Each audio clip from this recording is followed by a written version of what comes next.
Sveiki gyvi, tinklalaidė Autoriaus diena vėl kviečia jūs naujai pažinčiai. Šįsyk su Dubajuje gyvenančia ir kuriančia menininkė Loreta Bilinskaitė Mone. Savo kūriniuose ji meistriškai jungia senųjų amatų tradicijas ir šiuolaikinį dizainą, mezga vaisingas partnerystės ir pristato savo kūrybą plačiai. Londono dizaino mugėje, Dubajaus dizaino savaitėje ar didžiausiame Arabijos pusiasalyje meno muziejuje Abu Dabio Luvre. Loretos Bilinskaitės Mone kūrinių pardavimai virsta parama moteris įgalinančioms socialinėms iniciatyvoms Jungtiniuose Arabų Emyratuose. Ir vien sėkmės tam greičiausiai nebūtų pakakę. Baigė studijas prestižinėme Londono Švento Martyno meno ir dizaino universitete, o ten ją jaunystėje nuvedė modelio darbas. Apie visą tai artimiausią pusvalandį ir pasikalbėsime. Loreta Bilinskaitė Mone kalbinu aš, žurnalistė Milda Paukštė. Mano tas modelio karjera galbūt niekada nebuvo planuota ir aš niekada nesijaučiau nuostabiai graži arba man buvo visai, kaip pasakyti, neįdomu galbūt, ta prasme, tą grožį kažkaip dievinti, bet ką aš dievinau, tai būtent, kad aš galėjau keliauti po visą pasaulį. Aš pasidariau tas paukštis, kuris galėjau skristi, kur aš norėjau. Nes manekenės karjera, aš buvau ir Afrikoje, ir Indijoje, ir Arabuose, Pietų Amerikoje, visur, nes, ta prasme, tavo darbas nuneša tave. Ir aš atsimenu, kai kurios ten Anglės, kai Londone gyvenau, sakydavo, kaip nervuoja, man reikia važiuoti ten skristi kokią nors, nežinau, Frankfurtą ar ten kažkur, o man tai buvo kaip rojus, kad aš vėl dar pamatysiu kažkokį kitą kampelį, kurio nemačiau. Tai aš visą laiką sakydavau, jeigu yra kelionė, aš iškart noriu tą darbą daryti, rimti ir nesvarbu, kiek aš gaunu pinigų. Tai man tos kelionės buvo labai labai įdomu. Ir žiūrint atgal, nes dabar jau man 50, o aš išvažiavau, kai man buvo 19, aš dar tokia pati. Aš tokia visiškai tokia pati, jeigu yra kažkokia kelionė, man iš karto yra ta energija, kuri mane pakelia, aš visą laiką noriu vėl keliauti ir viską paimti ir kažkaip, nežinau, sugerti viską į save galbūt. Ir mano ta kūryba galbūt ir yra tas toksai, kaip galbūt dialogas tarp mano namų ir savęs, tai, ką man močiutė įdėjo, ką mano mama įdėjo, tie visi būtent, kodėl tekstilė man labai yra ir siuvinėjimai labai arti, tai kad visą laiką kaime močiutė sausdavo, visą laiką siuvinėdavo, visą laiką viskas buvo numegsta. Netgi mano maudomukas, mano mama numezgė man maudomuką iš Vilnos, man atrodo, ir aš eidavau maudytis į ežerą ir jisai ten 10 kilogramų pasidarydavo sunkumo, reiškia, nes, aš nežinau, mano mama viską megzdavo, viską. Nuo kepurės iki maudomuko, ta prasme. Tai aš užaugau tarp siūlų, ta prasme, tarp siuvinėtų, austų, visokių tekstilių. Tai man tas labai artima. Kas jums buvo įdomiausia tose kelionėse? Tradicijos, kaip žmonės gyvena, kaip jie gyvena. Galbūt tas būtent tas toksai, kaip pasakyti, tradicijos. Man tradicijos yra labai labai įdomu. Kad ir, pavyzdžiui, Japonijoje, nuvažiavau į Japoniją, man yra nuostabiai įdomu, kaip tie yra senoviniai pastatyti japoniški namai. Vėlgi matau labai daug panašumų su Lietuva, bet to architektūroje, arba medyje, arba šiauduose. Tu visą laiką ieškai savo namų, tą tokį kažkokį, kaip pažįstamą, nežinau, jausmą galbūt. Ir tu visą laiką lygini, man atrodo. Bet tada pamatai, kad kiti žmonės galbūt tą patį šiaudą, bet padaro visai kitaip. Ir man tas yra labai labai įdomu. Ir mano kūrybai aš bandau tą būtent, kaip pasakyti, tą principą pritaikyti. Kai tu pamatai siūlą, aš bandau padaryti architektūrą, jeigu galima. Visą laiką ieškai kažkokio išraiškos visai kitokios, negu jinai yra pas tave, kur tu gimei, galbūt. Ir jeigu ten gyveni yra kažkokie tai įstatymai, tu juos bandai visai pritaikyti visai kitaip, iš ten, kur galbūt tu gimei. Ta prasme, tu visą laiką keitalioji principus. Tarsi vandenį tu esi lengvas, ar ne? Tai tada tu ieškai, kaip dar galėtų būti vandenį. Kad visą laiką ieškai kažkokio tokio naujo įvairumo galbūt, ką dar galima padaryti. Visą laiką jautiesi kaip kūrėjas, Ir kaip koks nors, nežinau, išradėjas. Bet tas man išradimas yra labai labai įdomu. Kaip paimi bet kokią medžiagą, kaip aš ją galiu kitaip padaryti, negu kažkas kitas padarė. Kaip pasirinkot studijų savo kryptį? Aš mokyklą baigus išvažiavau į Londoną ir dėl to, kad man darbas leido keliauti, aš to tiesiog nestabdžiau ir aš pradėjau mokytis, aš pabaigiau mokslus savo, kai man buvo 30. Nes aš nežinau, ko aš norėjau būti. Aš baigiau mokyklą ir aš norėjau viską daryti, bet aš nežinau tiksliai ką. Stojau dailės akademiją, neįstojau, nes aš, man atrodo, gavau iš paišymo 2. Ir neįstojau. Kompozicijos gavau labai aukštai, man atrodo. Ir aš norėjau mokytis dailės akademijoje kostiumą. Dėl to, kad aš dirbau su Sandra Straukaitė ir su Juozu.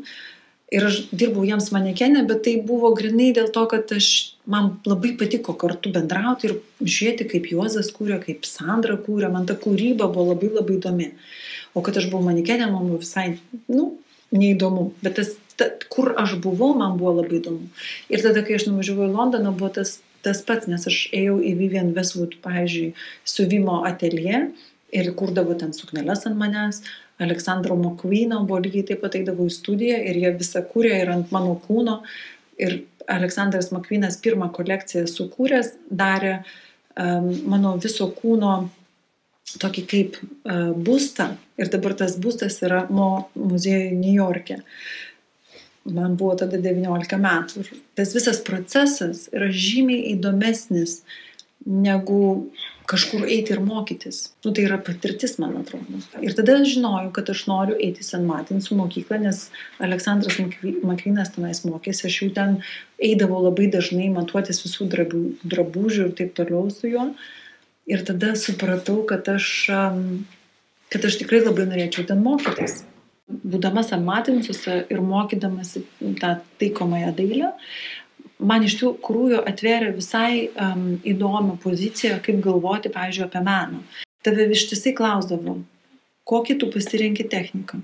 Ir tada aš visą laiką galvodavau, dabar galbūt video. O kitą kartą galbūt aš ten darysiu visai kitą tą techniką. Ir tada supranti, kad tu esi labai labai laisvas. Kaip kūrėjas, kaip menininkas. Tu nesi uždarytas į kažkokį tais vieną kvadratą. Tiesiog ta kūrybos laisvė man labai labai patiko ir aš visą laiką dabar, kai darau projektą, aš dabar galvoju, gerai, tai jeigu aš darau šitą projektą, kaip aš jį galėčiau išreikšti? Ar tai būtų per tekstilę, ar tai būtų per garsą, ar tai būtų per šokį. Tu tiesiog ieškai visų galimybių, kaip tu galėtum tą išreikšti. Ir tai tada nusprendi. Ir dažniausia mano kūryba labai dažnai yra ne tai, kad aš pati asmeniškai sėdžiu ir darau tą darbą, bet aš jį sugalvoju ir aš kartais, pavyzdžiui, turiu 300 žmonių, kurie dirba su manim kartu. Yra mano idėja ir mano galbūt vizija, bet kai tu pradedi su žmonėm dirbti, tada jau yra ir jų įdėta energija, ir jų įdėtas tas darbas. Ar jums nuo pat pradžių patiko šitą kaip ir strategija? O galbūt teko palaužti kažkiek save? Čia yra labai toksai labai įdomus budistinis galbūt dalykas, kad tu vis tiek viską turi labai paleisti. Ir aš nesu toks žmogus, dabar galbūt pradėjau išmokti, kad tiesiog tu turi viską atsipalaiduoti ir turi viskas organiškai gimti. Nes tu negali visko kontroliuoti. Nes lygiai taip pat, kaip tu negali kontroliuoti savo gyvenimo, kaip jisai turėtų tiksliai būti. Taip ir tas eskizas arba ta idėja, jinai yra nupaišyta, tu turi ją toj knygutėje.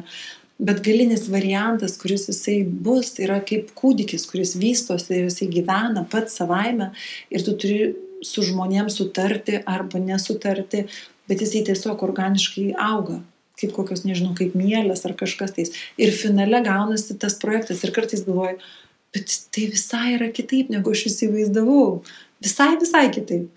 Tai tas, man atrodo, irgi yra kaip stebuklinga. Gal kokią konkrečią istoriją papasakotumėt, kur labiausiai jautėtės nuklydusi nuo pirminio sumanimo? Man atrodo, yra visą laiką tų tokių, kaip sako, klaidų. Pavyzdžiui, kad ir į Londoną vežėm tą kolekciją, tai yra Hall Collection, kur jūs matėte.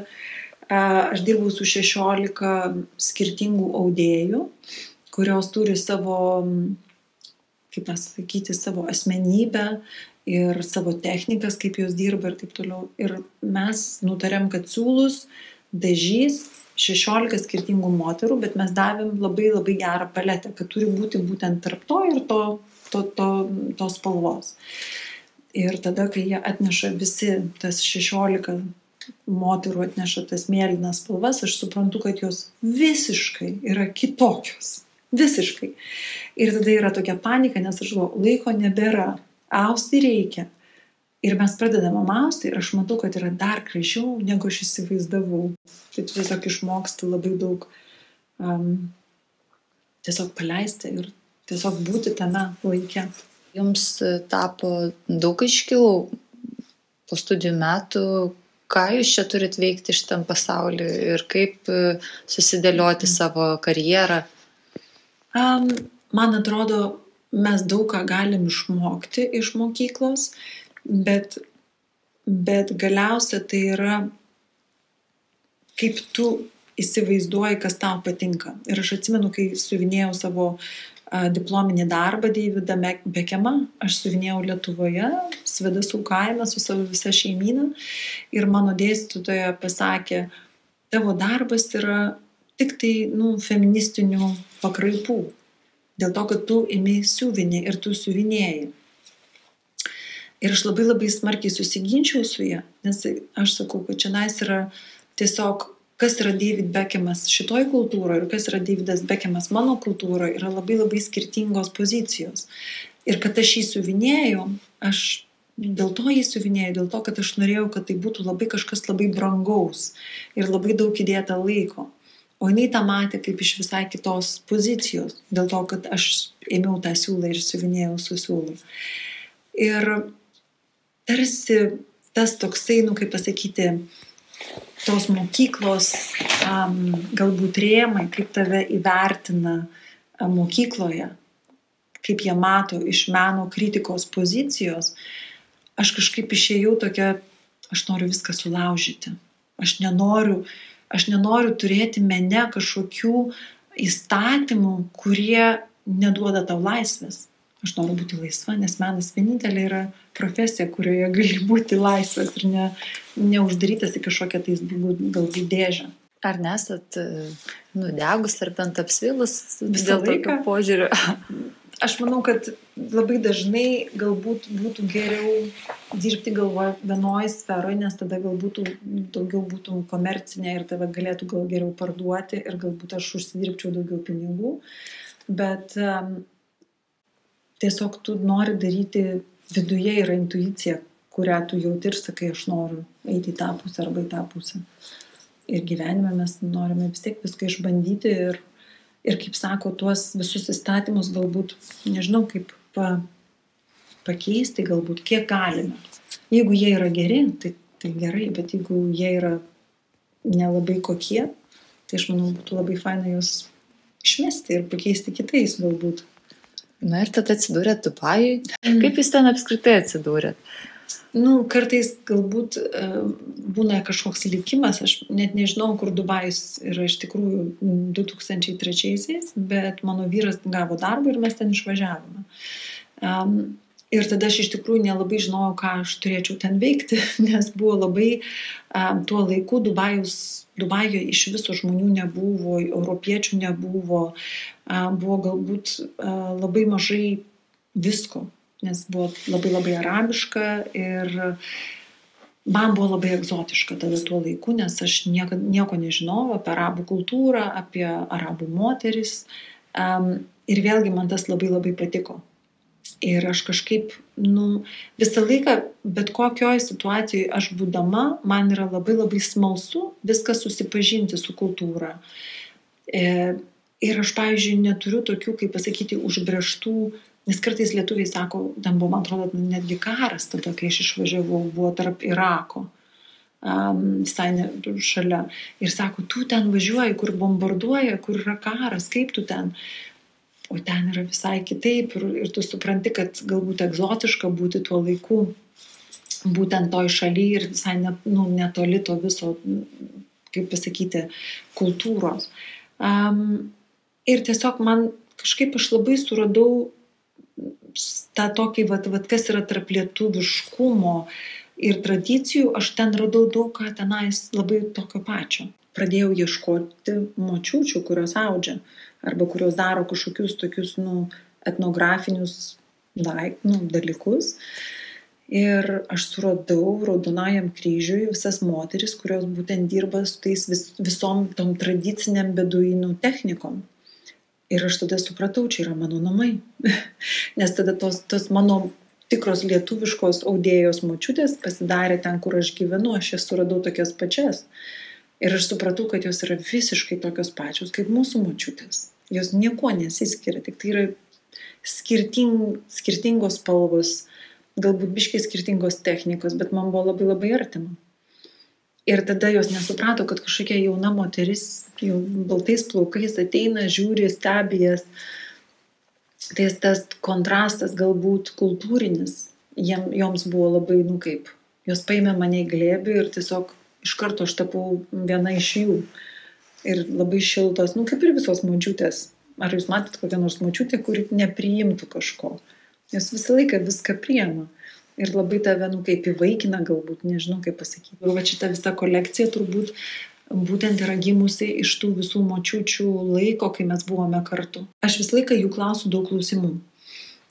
Vyrų nacionaliniam kostiume yra toksai kutosas. Ir aš tada jų klausiu, sakau, gal jūs man galite papasakoti, kas tai yra. Nes aš žinau, kad jis visą laiką ten yra, bet kokia jos paskirtis ir ką jisai ten daro. Ir tada tos man močiutės papasakojo, kad senais laikais, kai arabai vyrai išplaukdavo ieškoti perlų, jie išplaukdavo 3 mėnesiam. Ir arba močiutė, arba mama, arba žmona, reiškia, surišdavo tą kutosą ir merkdavo jį į šeimos kvepalus. O visa šeima turėjo tuos pačius kvepalus. Tai pavyzdžiui, įsivaizduokite, jeigu aš einu gatve, jau visi gali pasakyti, iš kurios šeimos aš esu. Tarsi parašas. Tas kvapas yra kaip parašas. Ir tie vyrai paimdavo tuos kutosus, pamerktus jau savo šeimos kvepaluose, ir jie išplaukdavo 3 mėnesiam, ir kai kurie negrįždavo, nes laivas suduždavo arba dar kas nors atsitikdavo.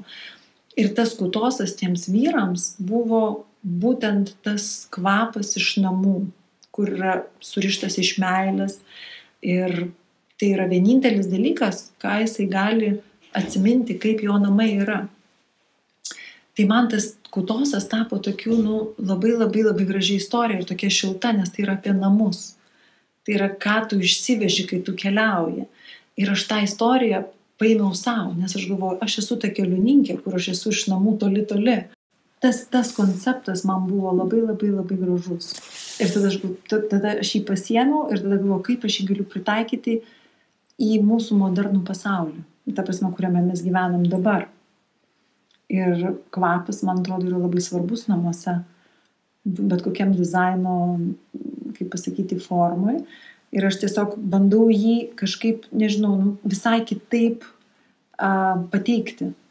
Kad tas kvapas, nes visą laiką, kai tu galvoji apie kvapą namuose, tu galvoji ten apie lazdeles kažkokias medines, ar ne? Tai bet aš kažkaip sugalvojau kažką tokio, kur yra, kad tu net nežinai, kad tai yra su kvapu susiję. Toksai kaip stebuklas. Kaip jūsų susidomėjimas ir ieškojimai atrodė patiems toms pačioms moterims, iš kurių jūs mokėtės? Jos lygiai taip pat stebėjosi, sakė, bet kaip taip šitaip, aš niekada nesugalvočiau, kad taip galima, joms labai labai patinka. Ir aš gaunu labai daug užsakymų, nes mano dažniausiai visi darbai būna užsakymai. Aš praktiškai nedarau parodų, nes aš privačiai kūriu žmonėms arba viešbučiams arba kokiams nors dizaino architektų kompanijoms. Ir dažniausiai tai yra, kad aš darau tiesiog privačius užsakymus.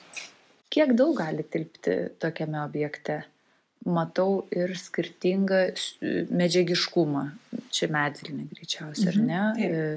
kas čia yra? Čia dirbtinis galbūt pluoštas? Šitą mes taip ir taip nesupratom, kas čia yra viskozė, bet šiaip aš, pavyzdžiui, mėgstu dirbti labai su natūraliu pluoštu ir užtat mes su balta labai gražiai, kaip sako, bendravom, nes vilna yra vienas iš nuostabiausių pluoštų, kur išlaiko kvapą. Aš labai galvoju apie eko visą sistemą ir mano kūriniai turėtų, kaip tiesiog būti kartu su gamta. Ir užtat, pavyzdžiui, mes balta labai, kaip mes esam tų pačių pažiūrų, kad man yra labai svarbu, ką tu kuri, kad neteršti gamtos, kad visos spalvos turi būti išgautos iš augalų.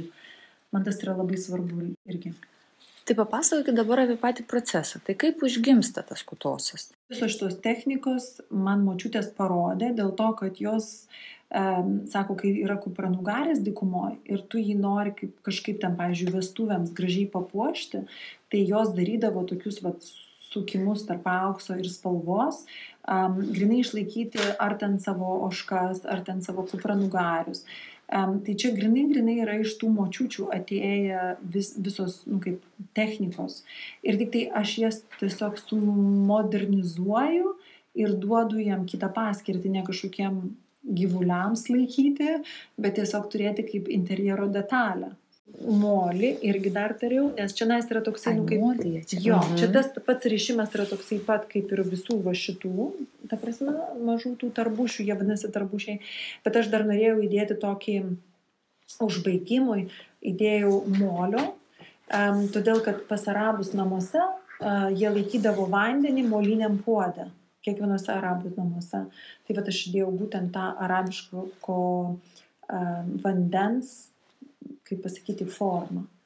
Tai vėlgi, čia yra tik tai, kaip pasakyti, kaip pavyzdys, jeigu yra kažkoks didesnis projektas, tie visi daiktai tampa žymiai didesni nuo pat lubų iki pat žemės ir jie gali būti, nežinau, gal 0,5 metro dydžio. Nes aš dažnai dirbu ir su viešbučiais irgi, ir Saudo Arabijoje, ir Dubajuj. Tai sakau, mano tie visi darbai yra čia grinai tokie kaip pavyzdžiai dideliems projektams. Spalvos dažnai būna irgi vėlgi tų močiučių, reiškia, ta oranžinė visą laiką sako yra dėl to, kad yra rudis, tai ta ruda labai atsikartoja dažnai. Ir mėlyna yra labai svarbu jiems, todėl kad tai yra vanduo. Tai čia yra tokios labai svarbios spalvos tom močiutėm. Tai aš bandau iš jų išimti, ką jos man sako ir tiesiog panaudoti tą savo darbuose. Iš tų darbų jos iš tikrųjų išgyvena. Tai ta prasme, tai, ką aš jiems sukuriu, tie visi pinigai grįžta joms. Mokėti už namus, už ten jų valgį. Tai tas irgi labai gražu, nes yra tas toksai, kaip pasakyti, bendruomenės toksai gražus ratas. Mes dalinamės ir dalinamės viskuo. Ir idėjom, ir maistu, ir tas toksai tokia yra labai graži bendrystė. Dar apie kvapą nedaug labai papasakot, apie jį būtinai paminėkim. Čia irgi yra indelis. Taip, čia yra indelis su visokiais kvapais. Aš išrinkau iš tikrųjų, čia yra visi su aliejais. Bet norėjau atvežti tokių kvapų, kurie arabuose patys yra kaip stipriausi, galbūt tradiciniai. Tai yra ūdo medis, tai yra medžio žievė. Kas yra labai įdomu arabų pasauly, kad kvepalai yra labai svarbus dalykas jų namuose, ant kūno. Tas kvapas yra labai, kaip pasakyti, viena iš labai svarbių detalių. Ir ant kūno, ir namams. Dažniausia namams degina tą kvapą, būtent tą žievę, ant tokios kaip mažytė krosnelė. Ir kai tas medis dega, jisai yra labai stiprus aliejus. Ir kai jisai dega, jisai įsigeria į visas medžiagas. Ir tada, pavyzdžiui, tavo drabužiai kvepia galbūt 1 mėnesį. Ir tas medis yra natūralus ir jis iš tikrųjų labai skaniai kvepia. Nuo viso to atsispyrus, jūs imsitės labai sulietuvinti ekspoziciją arba kažkokią kryptį. Mes jau norim tą daryti su Ieva. Tai kokią tai formą ir kvapą ir spalvą įgaus? Tai būtų tikrai kadugys, 100%, šalavijos, galbūt rozmarinai. Ir labai norėčiau dažyti kokią nors žalsvą spalvą, tokią skirtingų šešėlių ir su žalvariu. Aš jau viską matau. Aš manau, kad šitie daiktai gali pasidaryti labai didelis, kokiam nors viešbučio, nežinau, foje, gražiuose namuose, jie gali virsti labai didelius objektus. Bet šiaip mūsų kitas projektas su Ieva, su Balta Balta, yra tikrai su Nacionaliniu muziejum, yra tų suolų kolekcija, kuri vystosi, bet po truputėlį, bet jinai visą laiką verda. Visa ta idėja, tai man padaryti suolus, kurie yra tokie, kaip atrodo, kaip būtų medžiaga. Atėjo man iš Anykščiuose muziejaus matytos nuotraukos, kai mama ir dukra laiko labai labai ilgai išaustą baltą drobę. Ir kai jinai buvo ištiesta, jinai tiesiog kaip, taip vėjyje, jinai taip tiesiog plūduriavo. Ir aš pamačiau tą nuotrauką ir aš galvoju, viskas, tai yra mano kitas projektas. Iš karto mačiau, kad tai yra skulptūros, austos skulptūros. Tiesiog man Dievas taip gimsta ir aš jas matau iš karto. Jie yra vienetiniai. Tu kiekvieną kartą, kai darai tuos darbus, jie yra unikalūs ir tu negali jų pakartoti, nes kartais žmonės skambina ir sako, aš noriu tokio pačio. Aš sakau, tai yra neįmanoma, nes kaip lotynų tas pavadinimas garsusis yra, tu į upę negali atsistoti 2 kartus, tai taip pat tu negali išausti audinio tokio pačio. Tai visą laiką bus su kita energija, su kitais išgyvenimais, nes kiekviena audėja turi savo energiją. Ir tuo metu jinai jaučia kažką ir jeigu tu užsakysi už 3 mėnesių, bus visai kitaip. Tai tas, man atrodo, visą laiką yra toksai, kaip tie visi darbai yra unikalūs. Jūs turit kažkokią tikslą, arba pasvajojat apie tai, kas galbūt kažkada atrodo neįmanoma, dabar galvojat, kad vis tiek galėtų būti 10-mečio plane? Liuvras man buvo didžiausias, ten jau kaip sako, wow, buvo nerealu. Būti Liuvre, ta prasme, tam visame pastate, tas buvo, aišku, bet kokie muziejai yra fantastika, papulti juos, vis tiek tada jautiesi, kad tu jau tikrai tikras menininkas, tada jeigu jau čia laisvėsi. Bet šiaip man labai patinka, kai tu gauni kokius nors tokius didelius projektus, kai tu dirbi, pavyzdžiui, kad ir su tom močiutėm, paskui yra tos šokėjos, paskui yra kostiumai, paskui yra muzika, tada yra filmas. Tai tu dirbi 5 metų, vos ne 8 mėnesių, būtent tam vienam projektui, tai yra kaifas iš tikrųjų. Nes tai tikrai, nes kai yra maži tokie projektai, tada, tu padirbi ten savaitę arba ten 2 mėnesius. Bet kai tu dirbi, pavyzdžiui, vos ne metus vienam tam projektui, tai jautiesi taip, wow, yra fantastika. Ir kai tu turi, ta prasme, savo grupę, su kuria dirbi, tu jautiesi labai labai galingas. Nes aš atsimenu, man atrodo, Markus Aurelijus, Romos imperatorius, yra pasakęs, vienas negali užkariauti ar bandant kažko pasiekti. Reikia visos armijos. Tai kai tu darai kažkokius projektus su 100 žmonių ar 50 žmonių, tu žymiai turi didesnę kūrybinę galią, jeigu tu dirbi vienas. Taip, tik tai vėlgi pasakyti, tikrai gerai turėti kariauną. Kitas dalykas, taigi ta kelionė visada nuo to žingsnio prasideda, o kaip žengi žingsnį, tai tada kitam žingsnį tie iššūkiai įvairiausi. Ir mes ankstesnėse tinklalaidėse esame ir šnekėję su autoriais, kad vienas dalykas tai yra uždegti kitus savo idėją. Dar kitas dalykas yra, kaip sakant, išgyventi iš to, ką darai ir uždirbti ne tik savo, bet ir kitiems. Ar jums buvo šitie iššūkiai suprasti, kai yra jūsų kūrinių vertė? Kaip jūs turite save pozicionuoti? Kas jums davė tas pamokas? Aš manau, kad vis tiek išgyventi vien tik iš meno yra labai sunku, bet ir galbūt gali gauti gal 1, 2, 3 projektus, bet paskui gal bus metai, kai tu neturėsi jokio projekto. Tai yra menininko toks gyvenimas. Tai yra, tu negali suplanuoti, kad tu turėsi darbą ten 10 metų į priekį. Bet man atrodo, tu visą laiką galvoji, kad tie projektai ateis ir jie ateina. Kažkaip, nežinau kaip, bet jie visą laiką ateina iš kažkur. O kieno patvirtinimai jums yra patys svarbiausi ir brangiausi? kad viskas vyksta taip, kaip kas turi vertę?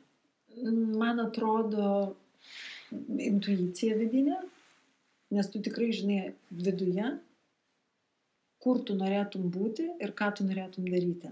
Ir tai yra ar tai tikra, ar tai yra tiesiog vien dėl komercijos. Tai man atrodo tas toksai dialogas tarp vidaus savęs ir klausimas, ar tai yra iš tikrųjų, tai yra gerai, ar aš darau tik tai dėl pinigų. Ir man atrodo ta vertė, jeigu tu darai tik dėl pinigų, jinai yra labai trumpalaikė. O jeigu iš tikrųjų darai tai, kas tau yra labai svarbu, viduje, ne dėl kitų, o dėl savęs, man atrodo, ta vertė yra žymiai didesnė. Kokius lūkesčius turit šitai parodai? Ir šitai parodai? Čia yra grinai, kaip pasakyti Lietuvai sveiki, aš esu tokia. Ir galbūt labai norėčiau, kaip pasakyti, daugiau bendradarbiauti su Lietuvoje gyvenančiais architektais ir gal kažkokiais projektais, kurie gali įvykti Lietuvoje. Nes man atrodo, su mano arabišku identitetu ir su lietuvišku identitetu man yra labai gražu, kaip pasakyti, galbūt publikai Lietuvos patiks tas toksai, kaip sintezė galbūt tarp dviejų kultūrų. Nes tai yra, kaip tas pats, bet dviejose kultūrose. Ir man yra labai gera bendrauti, kaip su savaisiais galbūt. Bet mane domintų iš tikrųjų labai interjerai, architektai, nes yra labai gera grįžti namo, nes yra labai sava. Nes aš tarsi jau turiu tą kultūrą perkandusi tenais, bet vis tiek tu jautiesi, kad tu esi kitatautė visą laiką. Nors tu ją supranti tą kultūrą, tu labai daug ką žinau, nes yra jau labai 20 metų, labai daug. Bet vis tiek yra kitaip, nes kai tu grįžti namo yra visai kitaip. Kai tu kalbi gimtąją kalbą, kai tu žinai papročių savo, tu iš karto visai kitaip jautiesi. Yra visai kitoks jausmas. Kiek labai jūs pakeitė šitie pastarėjai 20 metų? Man atrodo, aš tapau tiesiog žymiai daugiau atidaryta viskam. Atidaryta ta prasme, kad aš priemu visas kultūras labai atvirai galbūt ir su smalsumu. Nes kartais sako, oi, ten moteris susirišusios kareliam, aš su jom negaliu bendrauti. Ir mano klausimas visą laiką, kodėl? O kas yra? Kodėl tas kara uždaro kažkokią sieną? Tai va tas galbūt, ką aš per tą 20 metų supratau, kad tas smalsumas tave nuveda į naujus pasaulius. Ir kad kažką gali surasti labai gražaus tenais. Nebūtinai blogo. Atrasti stebuklus Loretos Bilinskaitės Mone kūrybos pasaulyje galite iki gegužės 22-osios užsukę į galeriją Balta Vilniaus senamiestyje, o vėliau apsilankę menininkės internetinėje svetainėje ir socialiniuose tinkluose. Dėkoju visiems buvusiems šį laiką kartu ir kviečiu nepraleisti kitų tinklalaidės Autoriaus diena epizodų. Projektą finansuoja Lietuvos kultūros taryba. Čia buvo žurnalistė Milda Paukštė. Iki malonaus.